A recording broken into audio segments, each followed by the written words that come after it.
गीता सत्संग में आप सभी का स्वागत। जहां हम भगवत गीता के 7वें अध्याय को रानासर से जानने का प्रयास कर रहे हैं। कल तक हमने श्लोक 20 तक जाना और आज बारी है उससे आगे बढ़ने की। सबको प्रणाम और निवेदन कि आज के सत्संग की शुरुआत करें। ओम वसुदेव सुतं देवं कंसचाणूरमर्दनं देवकी परमानंदं कृष्ण वंदे जगद्गुरुं। सभी को बहुत बहुत प्रणाम। हम गीता जी के 7वें अध्याय पर चर्चा कर रहे हैं और कल हमने श्लोक नंबर 20 किया था। भगवान जी ने इससे पहले भक्तों के बारे में बताया था कि उन्हें 4 प्रकार के भक्त उनकी उपासना करते हैं और एक तो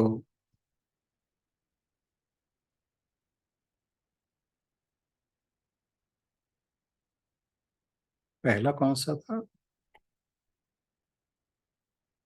आर्त। आर्थ। पहला आर्थ, दूसरा अर्थार्थी, तीसरा जिज्ञासु और चौथा ज्ञानी। और ये चारों भक्त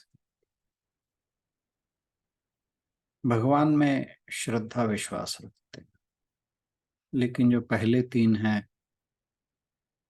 वो किसी न किसी हेतु की पूर्ति के लिए भगवान का स्मरण करते हैं या उन्हें उनकी पूजा करते हैं, उनकी आराधना करते हैं। लेकिन जो चौथा ज्ञानी भक्त है वो बिना किसी स्वार्थ के, बिना किसी इच्छा की पूर्ति के लिए भगवान की भक्ति करता है और भगवान कहते हैं कि वो मुझे प्रिय है। फिर वो बताते हैं कि जो ज्ञानी है वो मेरा ही स्वरूप है, मुझ में और ज्ञानी में कोई अंतर नहीं।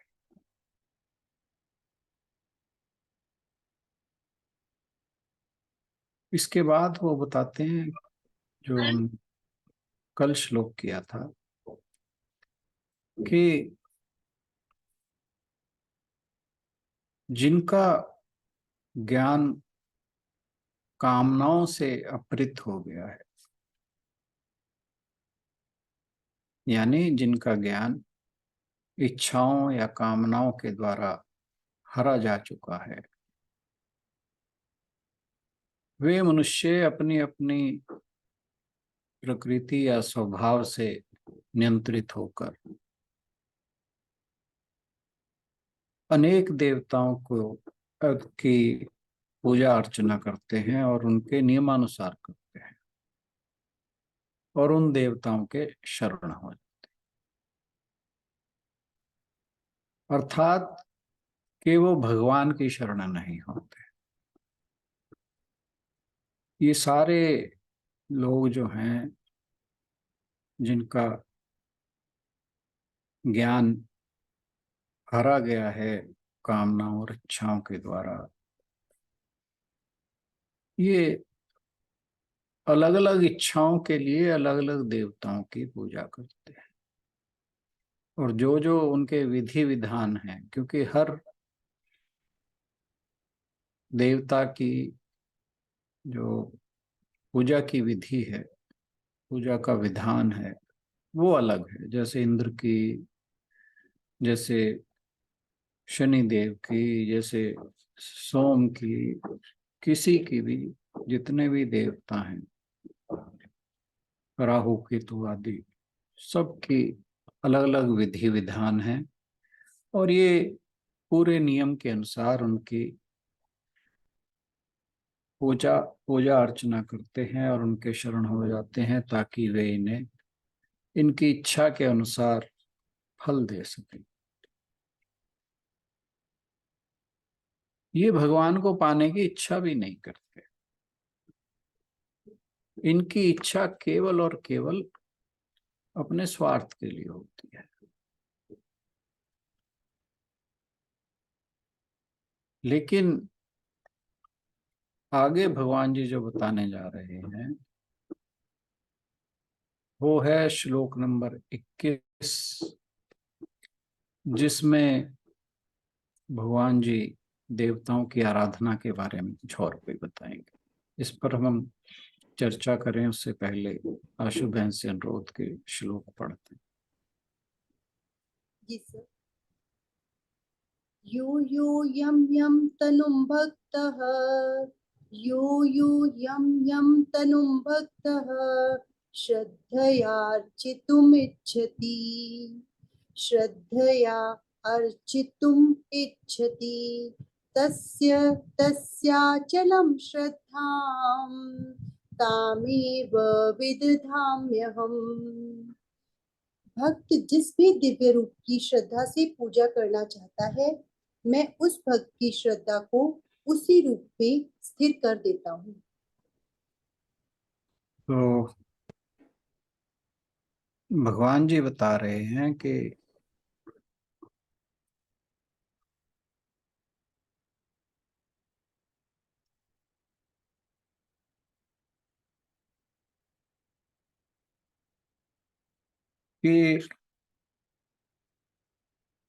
अज्ञानी लोगों के लिए उनके वास्तविक रूप को जाने बिना अन्य देवताओं की पूजा ठीक है।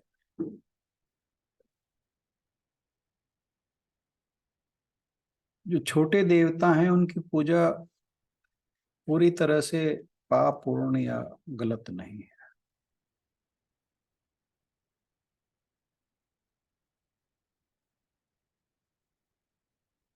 वास्तव में तो देखा जाए तो यह उस परमात्मा की आराधना के लिए उठाया गया पहला कदम है। जो मनुष्य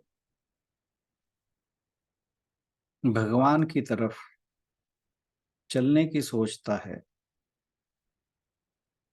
उसको या उसका सबसे पहले उसकी श्रद्धा देवी देवताओं में होती है। वहां से वो कुछ पाने की इच्छा रखता है।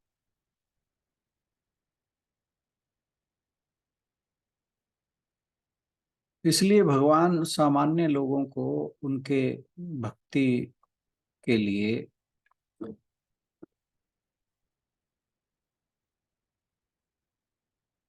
रोकते नहीं है, बल्कि वो ये कहते हैं कि मैं उनकी श्रद्धा को पुष्ट करता हूं, ताकि कम से कम वो पूजा अर्चना की तरफ अपने कदम तो बढ़ाएं, चाहे अपने स्वार्थ के लिए ही हो। तो यदि उनमें श्रद्धा है, चाहे वो देवताओं के प्रति हो, अलग अलग देवताओं के प्रति हो, तो भगवान जी वास्तव में उनकी श्रद्धा को मजबूत कर देते हैं।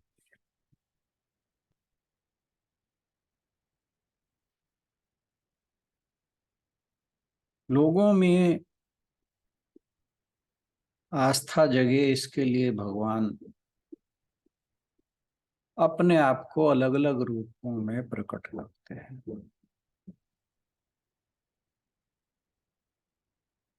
यदि भक्त प्रेम और विश्वास, या कहिए प्रेम और श्रद्धा, यहाँ वर्ड श्रद्धा ज्यादा यूज हुआ है, चाहे वे देवताओं के लिए ही क्यों ना हो, यज्ञ के माध्यम से उनकी ही पूजा करता है और देवताओं की पूजा करने पर भगवान अपने आप को उन देवताओं तक ही सीमित कर लेते हैं। यानी जो भगवान की शक्तियां हैं उनको जो देवता की शक्ति है उस तक सीमित कर लेते हैं और स्वयं को उसके रूप में प्रकट करते हैं। तो जो ईश्वर हैं उनकी देखिए दया कैसी है कि वे अपने भक्तों के लिए स्वयं को सीमित कर लेते हैं, अपनी शक्तियां समेट लेते हैं।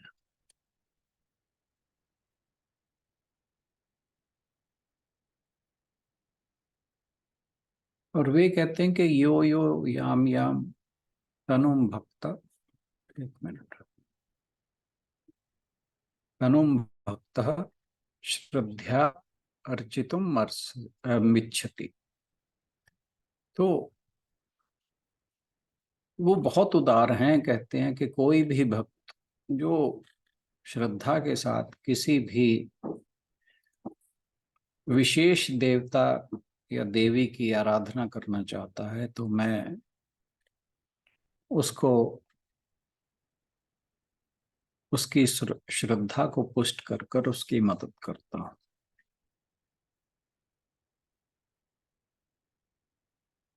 मैं उसकी उसी श्रद्धा को उसमें दृढ़ करता हूँ।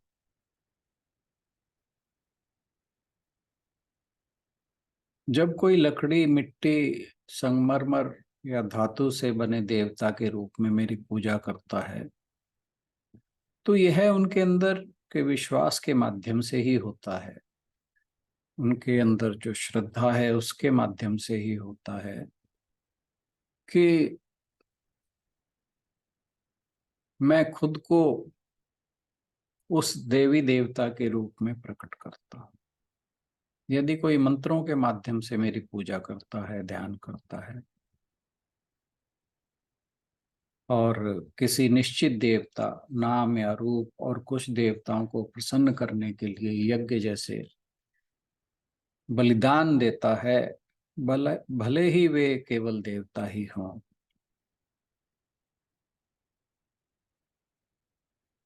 मैं उनकी श्रद्धा को पुष्ट करता हूँ। देवताओं की पूजा करने वाले सभी सात्विक नहीं होते। जो जिस प्रकार से पूजा करता है वह उसी प्रकार का हो जाता है। तो जो देवी देवताओं की वेदों के अनुसार पूजा अर्चना करते हैं तो जो पूजक हैं वे भी सात्विक हो जाते हैं, क्योंकि वे सात्विक देवताओं की पूजा करते हैं। यदि जो राजसिक साधनों के द्वारा देवी देवताओं की पूजा करते हैं, राजसी देवी देवताओं की, तो वे खुद भी राजसी हो जाते हैं। और जो तामसी साधनों द्वारा, जैसे पशु बलि आदि, शराब आदि के उपयोग से तामसी देवताओं की, देवी देवताओं की पूजा करता है तो वह खुद भी तामसी हो जाता है।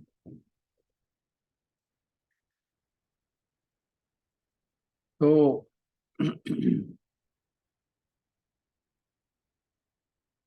राजसी और तामसी व्यक्ति जो हैं वो यक्ष, राक्षस, भूत, प्रेत, इन लोगों को मांस मदिरा की बलि आदि से पूजा करते हैं। ये लोग वेदों को पढ़ते सुनते हैं और महात्मा और जो संत महात्मा हैं उनके प्रवचनों को भी सुनते हैं, लेकिन अपनी जो शुद्र इच्छाएं हैं, उनके निम्न कोटि के देवताओं को प्रसन्न करने वाली जो उनकी पूजा अर्चना है, अपनी निम्न इच्छाओं के पूरा करने के लिए, उनसे वो टसमस नहीं होते। ये संत महात्माओं के प्रवचन भी सुनेंगे, वेदों को भी सुन लेंगे या पढ़ लेंगे, लेकिन साधना उन्हीं जो शूद्र देवता हैं, निम्न कोटि के देवता हैं, उनकी करेंगे। जैसे रावण जो था चारों वेदों का ज्ञाता था, लेकिन वो पशु पक्षी तो छोड़ो, अपने सर की बलि चढ़ा देता था। जबकि वेदों में आहुति जो है वो हविष जिसे सामग्री कहते हैं उसकी देने की बात कही गई है। तो इसी प्रकार जो तामसिक लोग होते हैं वो जो सामग्री भी यूज करते हैं, सामग्री का जो उपयोग करते हैं, वो भी निम्न कोटि का ही होता है।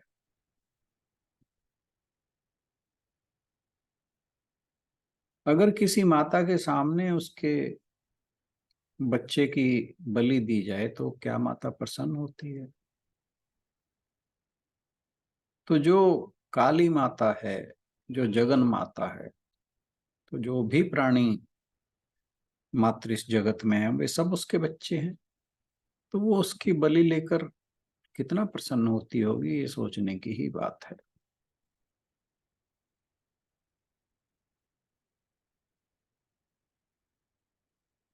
रावण ने मांस मदिरा से निकुंभिला देवी की पूजा करके अथाह धन संपत्ति इकट्ठा की, लेकिन उसी के सामने उसकी सोने की लंका क्षण भर में राख हो गई, और उसके जितने भी परिवार के लोग थे, उसके भाई बंधु, वो सब गाजर मूली की तरह काटे गए। तो भगवान कह रहे हैं कि मेरे जिस जिस शरीर की, यानी देवी देवता की बात हो रही है, जिस जिस प्रकार की श्रद्धा से कोई उसकी अर्चना करता है, उसकी श्रद्धा मैं अचल कर देता हूं। अर्थात कोई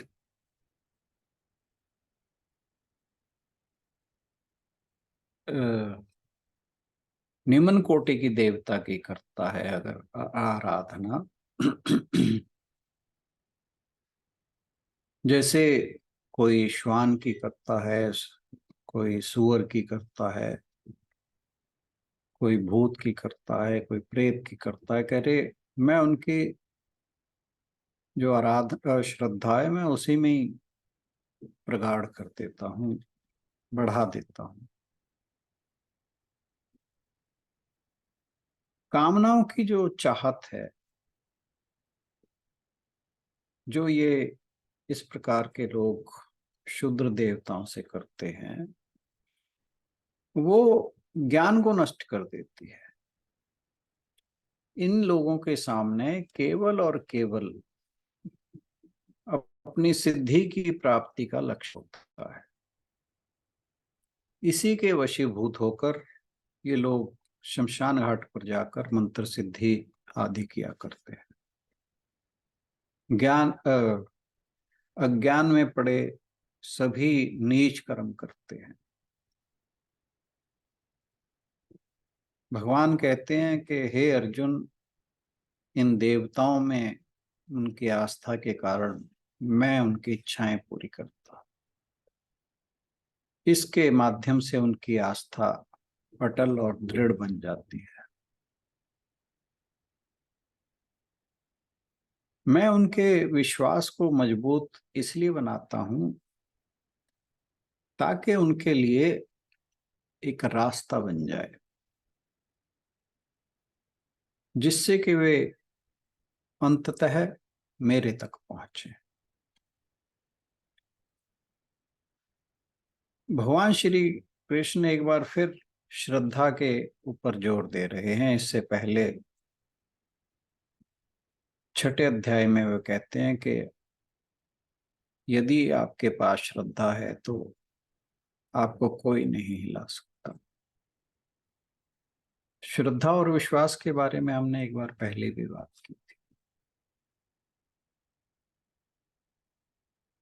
श्रद्धा और विश्वास में थोड़ा सा यह अंतर है कि जो विश्वास है वो किसी कारण से अविश्वास में बदल सकता है, किसी भी परिस्थिति के कारण।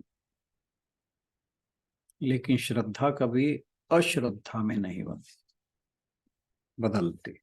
अश्रद्धा नाम का वर्ड ही नहीं, विश्वास के लिए विश्वास का वर्ड है। भगवान कहते हैं कि यदि आपके पास सरसों के छोटे से दाने भर भी श्रद्धा है तो आप चमत्कार कर सकते हैं। आप संगमरमर के एक पत्थर को या उसकी मूर्ति को बदल सकते हैं, रूपांतरित कर सकते हैं, चमत्कार कर सकते हैं और भगवान को उसमें पूरी तरह से स्थापित कर सकते हैं। फिर वे जो संगमरमर की मूर्ति है सिर्फ मूर्ति नहीं रह जाती,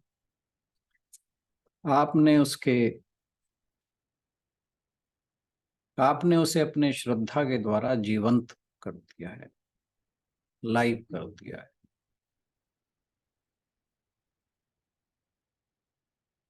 भगवान स्वयं मूर्ति में जीवित हो गए। कई लोग कहते हैं कि हिंदू धर्म में वे लोग मूर्तियों की पूजा करते हैं। लोग यह नहीं जानते कि ये सिर्फ मूर्तियां नहीं, साक्षात देवी देवता भगवान है।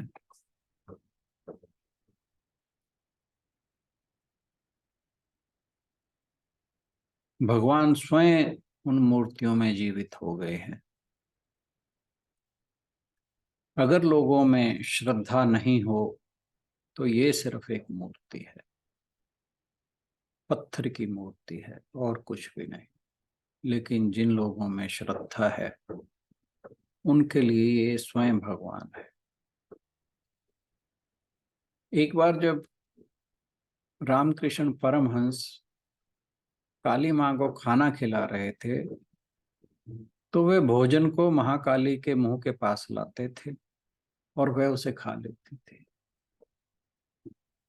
ये मूर्ति नहीं थी, स्वयं देवी थी। ये स्वयं भगवान ही उस माँ के रूप में प्रकट हुए थे और उन्होंने अपने भक्त के हाथ से भोजन स्वीकार किया। जो कुछ भी उस भक्त ने श्रद्धा पूर्वक भेंट की वो भगवान ने स्वीकार कर ली। ऐसी बहुत सी कहानियां हैं जहां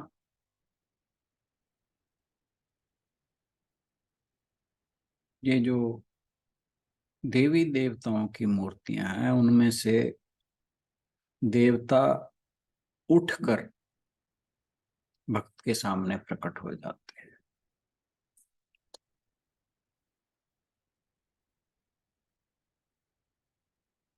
एक बार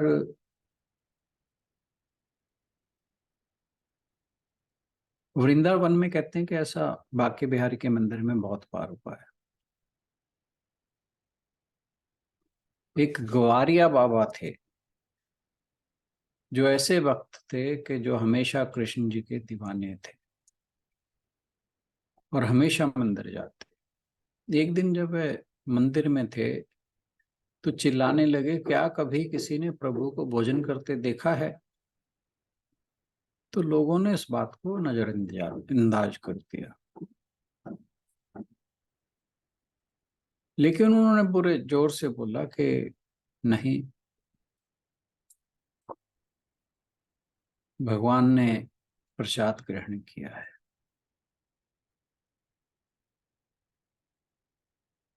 तो जब वो जोर जोर से चिल्ला रहे थे कि क्या किसी ने भगवान को भोजन करते देखा, तो एक पुजारी था, वो धीरे से आके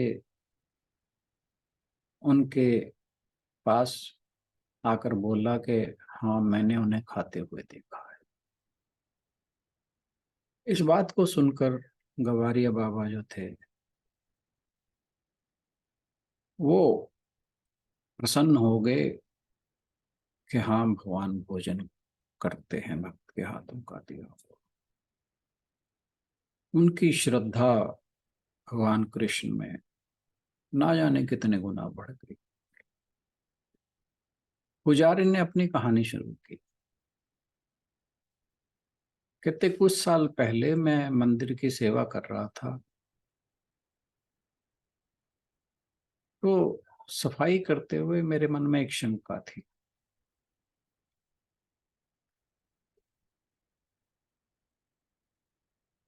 कि उन्होंने कहा कि कभी कभी मन इतना मूर्ख हो जाता है कि भूल जाता है कि वे भगवान हैं। पुजारी ने कहा, मेरे कारण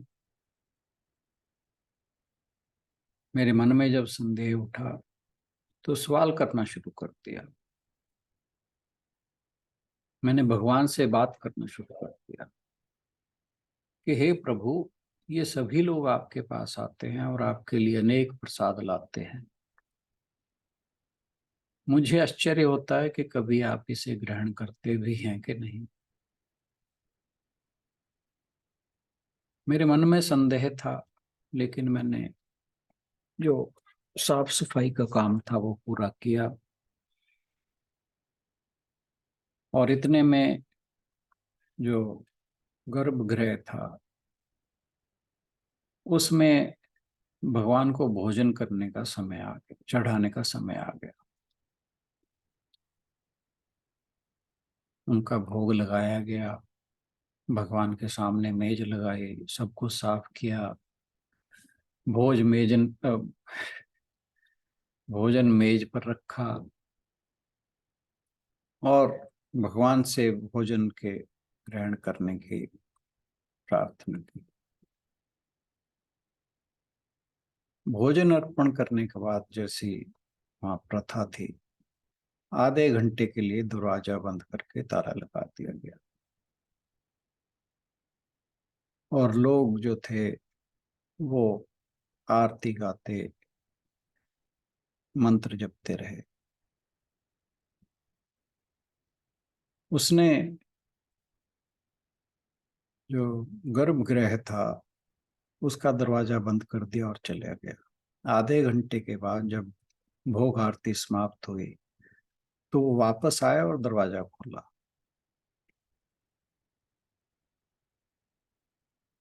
उसने भोजन के लिए जो बेसन का लड्डू चढ़ाया था वो वेदी के किनारे रख दिया। फिर उन्होंने 3 बार जल अर्पित किया। जब उन्होंने भगवान के मुख में जल अर्पित किया तो उन्होंने देखा कि उनके होंठों पर कुछ वहां सफेद टुकड़े थे। उस क्षण वो घबरा गया, क्योंकि जब उसने भोजन का प्रसाद एक तरफ रख दिया तो उसने देखा कि बेसन का एक लड्डू टूटा हुआ है। उसने सोचा कि हो सकता है किसी के लाने में यहाँ गलती से लड्डू टूट गया हो। लेकिन उसे याद आया कि उसके मन में संशय था कि भगवान ने प्रसाद ग्रहण करता भी है नहीं। उसने पूछा, भगवान क्या आपने सचमुच लड्डू खाया है? तो उसने देखा कि वो जो लड्डू था वो टूटा हुआ नहीं था, बल्कि उसके ऊपर काटने के निशान थे, दांतों के निशान थे।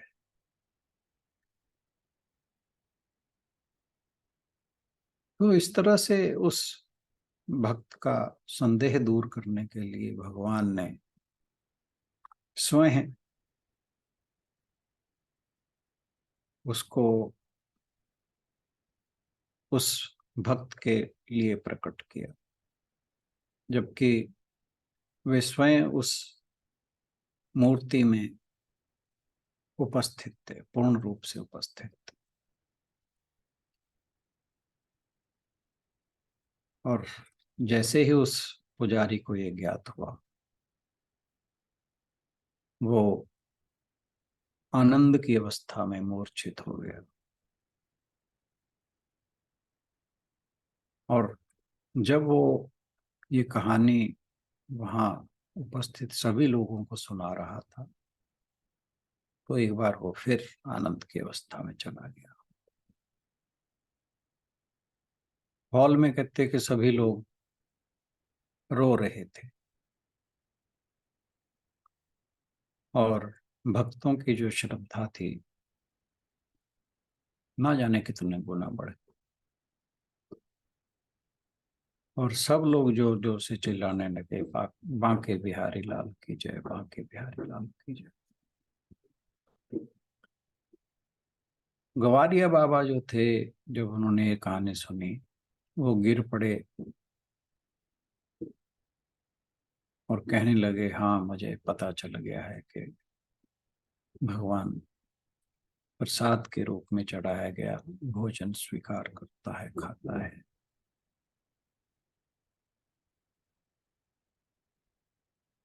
ग्वारिया बाबा के साथ उनका ऐसा संबंध था कि वे रोज आते और उन कुछ देर बैठते, उनसे बातचीत करते और चले जाते।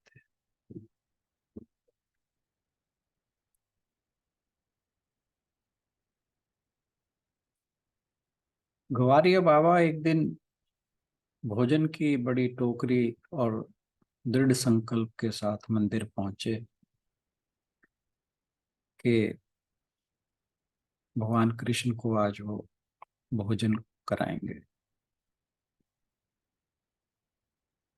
तो उन्हें इतना विश्वास था कि उन्होंने यहाँ तक कह दिया कि आज मैं कृष्ण को भोजन खिलाऊंगा।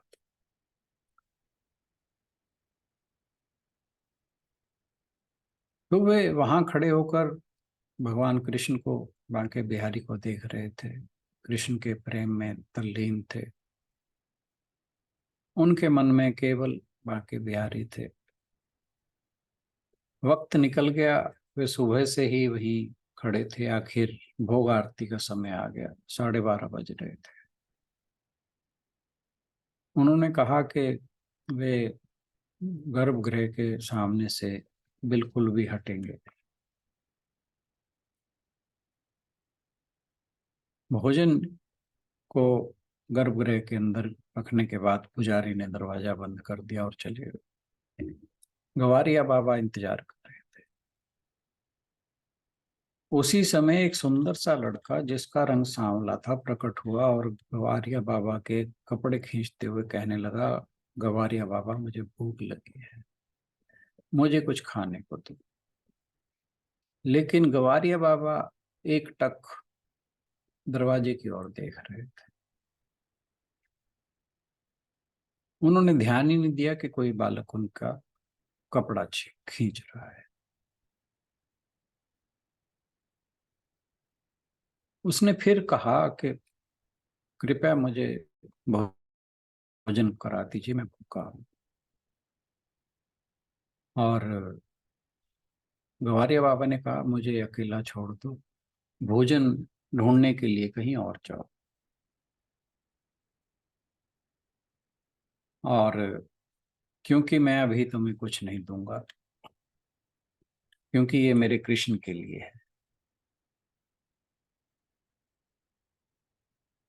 और वो ये उम्मीद कर रहे कि दरवाजा खुलेगा। उनका मन दरवाजे पर इतना केंद्रित था कि उस छोटे काले लड़के की ओर देखा ही नहीं। अंत में उस छोटे लड़के ने कहा, गवारिया बाबा मुझे देखो। उसी क्षण उन्होंने जब अपना मुंह पीछे की ओर घुमाया, देखा कि वह कृष्ण है, जिसने वृंदावन के एक सामान्य लड़के वाले की तरह केवल धोती पहन रखी है। बाकी सभी लोगों को वो एक छोटा सा लड़का लग रहा था,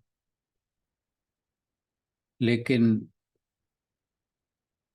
निश्चित रूप से गौड़िया बाबा के विश्वास के कारण, श्रद्धा के कारण उन्हें ये अनुभव हो गया कि ये कृष्ण के अतिरिक्त और कोई नहीं है। तो भगवान जो हैं, जो जैसी श्रद्धा रखता है वो वैसे ही रूप में प्रकट हो जाते हैं।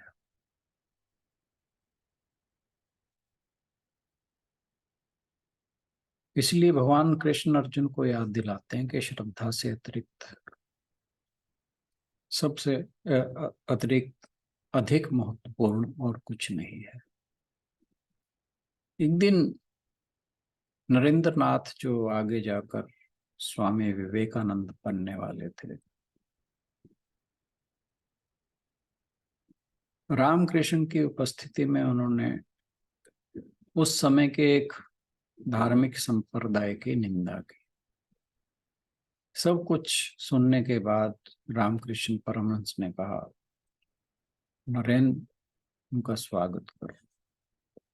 वे अपनी समझ के अनुसार अभ्यास करते हैं। हर घर में प्रवेश के लिए केवल सामने का ही दरवाजा नहीं होता, बल्कि एक पिछला दरवाजा भी होता है। कुछ लोग पिछले दरवाजे से घर में प्रवेश करना पसंद करते हैं। वहीं कुछ लोग सामने से भी आते हैं। लेकिन निंदा मत करो। जो भी जिस दरवाजे से आता है उसको स्वीकार करो। ये बात बहुत महत्वपूर्ण है, खासकर बच्चों के संबंध। यदि आप बच्चों की छोटी छोटी गलतियों पर उनकी निंदा करना शुरू करते हैं तो उनका अपने ऊपर से विश्वास उठ जाता है और वो कमजोर होते चले जाते हैं। गलती हो तो उसे, बच्चे को समझाकर प्रोत्साहित करो, उनके साथ जुड़ो, उनके साथ खेलो, और वो और ऊंचे से ऊंचे होते जाएंगे। वास्तव में शिक्षा का यही सच्चा दृष्टिकोण है, और यही बात हमारे धर्म में भी है।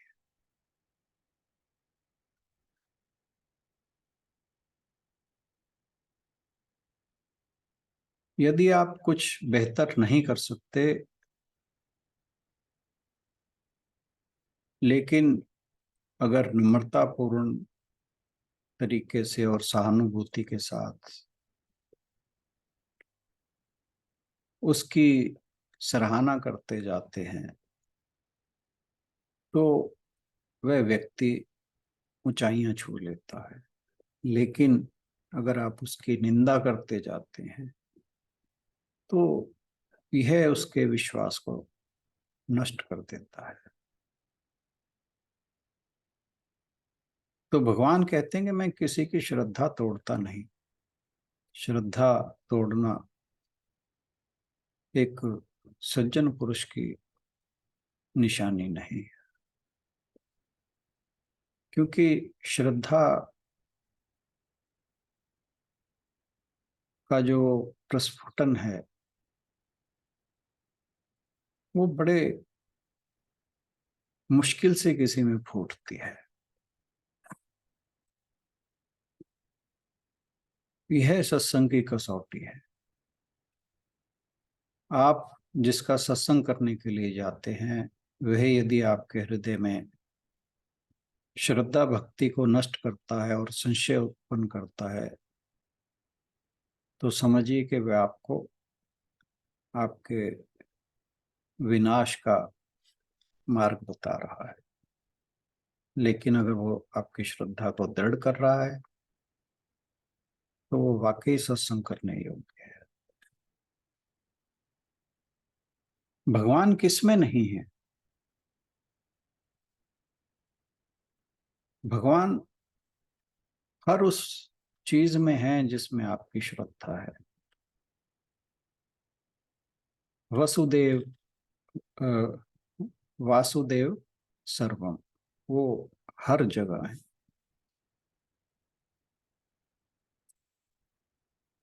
श्री कृष्ण जी साफ कहते हैं कि कोई भी भक्त किसी भी स्थान पर, मंदिर, मस्जिद, गुरुद्वारा, गिरजाघर या एकांत में या सार्वजनिक स्थान पर किसी भी रूप में ईश्वर की पूजा श्रद्धा के साथ करता है, तो मैं उसकी श्रद्धा को उसके इष्ट देवता में स्थित कर देता हूं।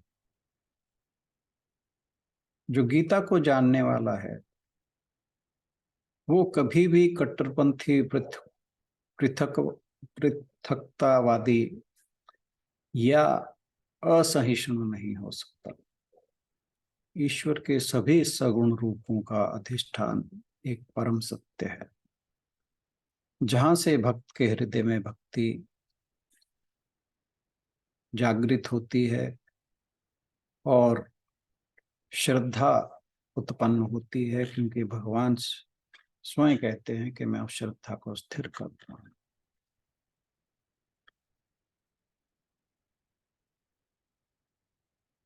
उस श्रद्धा को मैं मजबूत करता हूं या दृढ़ करता हूं तो उस व्यक्ति को कैसे लाभ होता है, इसका उत्तर भगवान जी अगले श्लोक में देते हैं, जिस पर हम चर्चा कल करेंगे। आज के लिए इतना ही। बहुत बहुत धन्यवाद।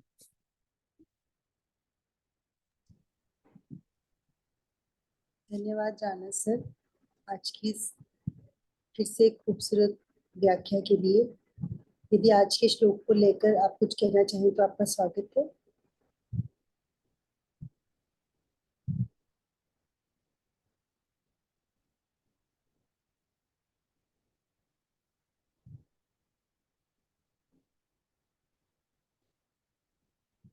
चलिए फिर इसी के साथ समापन किया करते हैं। ओम पूर्णमदः पूर्णमिदं पूर्णात् पूर्णमुदच्यते पूर्णस्य पूर्णमादाय पूर्णमेवावशिष्यते।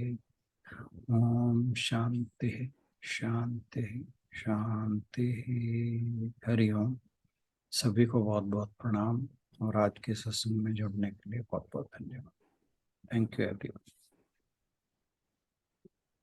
सभी की ओर से राणा सर का भी बहुत बहुत धन्यवाद। कल मिलते हैं अगले श्लोक के साथ। Thank you everyone.